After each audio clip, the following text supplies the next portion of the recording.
Hi everybody, welcome back to the channel. Now, if you're anything like me, you probably had one of those moments in your garden where you think to yourself, what am I supposed to be doing? Should I be sowing something? Should I be pruning something? Or have I got a rare week off where I don't have to do anything? Well, that's why I've created something that I'm really happy and excited to share with you today. It's called your growing companion. And it's a simple ad-free assistant to help you get the most out of your growing spaces. I've designed it so that it helps me and you stay on top of all my planting tasks, my normal everyday maintenance tasks, and keep a log of everything that I harvest. Without the overwhelm and without the need of carrying a paving slab sized notebook around with me that I often end up misplacing, often find it in the compost heap. So in this video, I'm going to give you a brief outlook as to how the app works and how you can customize it for your own growing spaces using the templates I've already put together for you. And it's going to help you stay organized throughout your growing seasons. So let's dive in and take a look.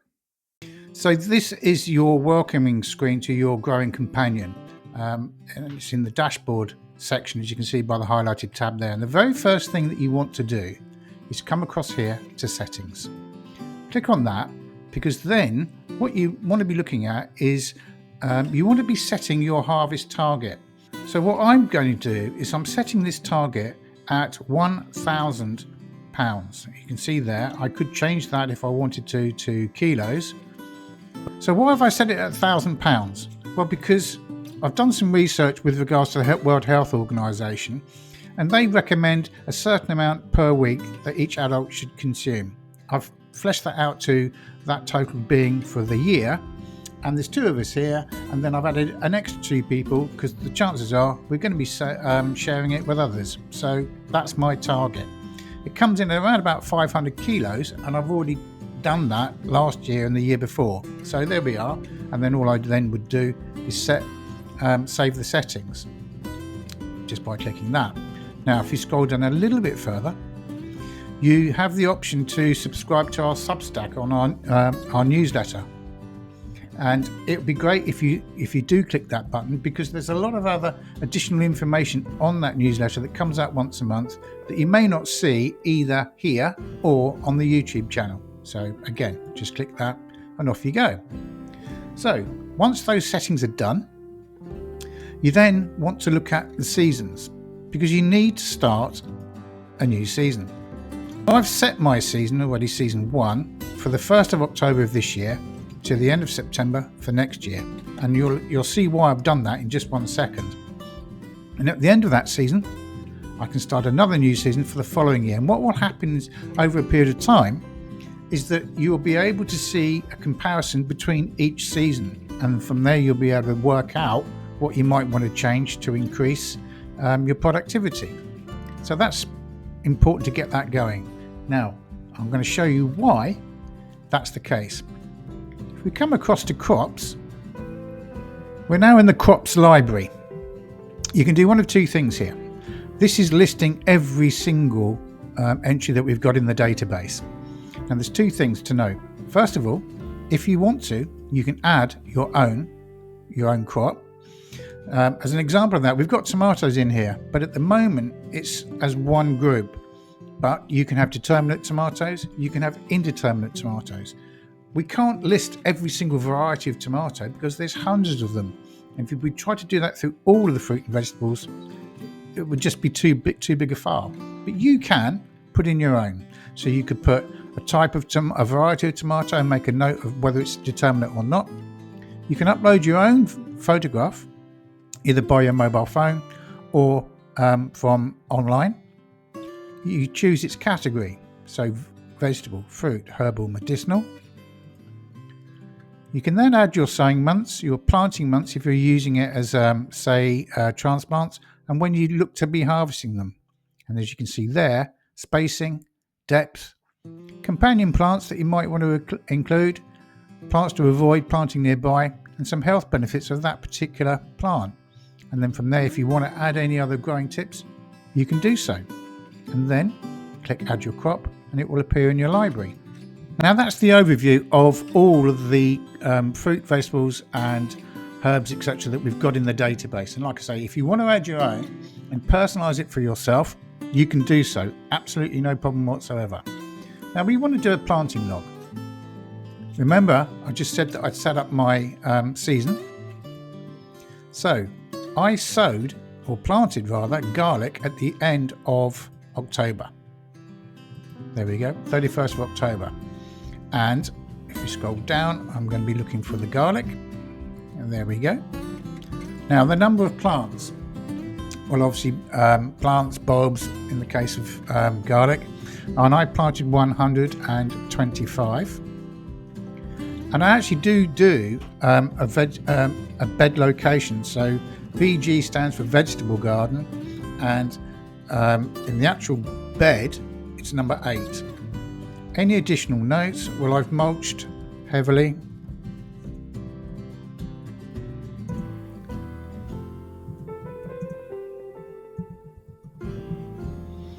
So I've mulched heavily with compost, and I'll save my entry. And there it appears in my planting log. 31st of October, planted it, planted garlic, 125. There we go. That's it. That's all I need to do. Now come June or July, when it's ready to be harvested, I'll log the harvest, what it was, how much it weighed, any observations, and I'll obviously save the entry. One other great thing I like about this is the tasks section. Now, I'm looking here at January, beginning of the year, and as you can see, order season supplies. There's lots of little tips to help you remember the things that you need to be considering when you're growing your own fruit and veg. Let's have a look down to April. Sow root crops, turn and moisten compost, set up slug and pest barriers. Now each of these tasks will have a relevant link to a video on the YouTube channel. And so as and when they come up, I will pop up a video on the YouTube, and I can update this here myself so you will see it in your app as you're using it yourself. Now another interesting little button that I've included for you is this one here, Learn and Explore, and there it takes you straight to the YouTube channel so that you can look at anything that might be relevant for you to discover. And if you want some really nerdy in-depth stuff, this is the link to our Substack where you can read all the articles. Now because you've already bought the app, you don't need to pay to subscribe to the newsletter. It's free of charge to you. The newsletter is a monthly thing where it will pick up on anything that I've been doing in the garden here. Any interesting news articles that I've come across, I will summarise those and include them in that monthly thing, and anything else that I think is relevant at the time. So it's worth you going onto the Substack because it's all part of your growing companion. So that's basically it. It's a very simple app to use. You can either have it on your laptop like we've got on here, or you can put it straight onto your mobile phone and have it with you as you go around the garden. The ability to be able to add your own crops is a great option by clicking that add crop button there. It's the same with all the different fruits that we have, also with the herbs and also with the medicinal. And if you look at the medicinals there, aloe vera is a great example. It's good for burns, wounds, skin healing and digestion. Each has a little hint as to why it might be a good idea for you to grow it and how you can use it. And then when you go back to the dashboard, you can see your progress. How many plants how many crops you've planted this year, if you've harvested any, what the total was. And those 73 pending tasks will obviously reduce each time you check the button to say that you've completed them. This is the bit that I really do like, the harvest goal progress.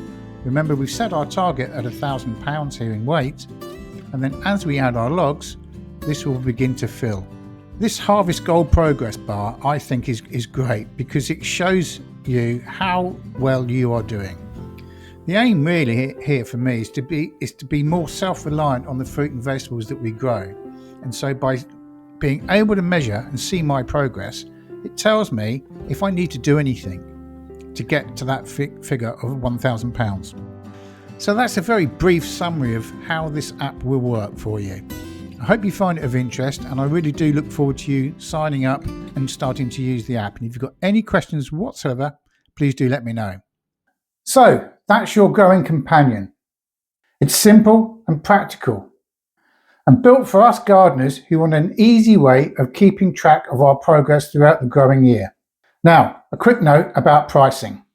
Throughout December, you can get this for $9.99 or £7.50 approximately in the UK as a one-off fee for life. After December, it's going to revert to a yearly subscription of the same amount from January onwards. So if you want lifetime access, now is the time to do it. There's a link in the description below. Click that and it'll take you straight through. I really do hope this brings more ease, structure and planning to your growing experiences. And if you've got any questions, please do leave them in the comments below and I'll answer them as best as I can. Thanks for watching and happy growing.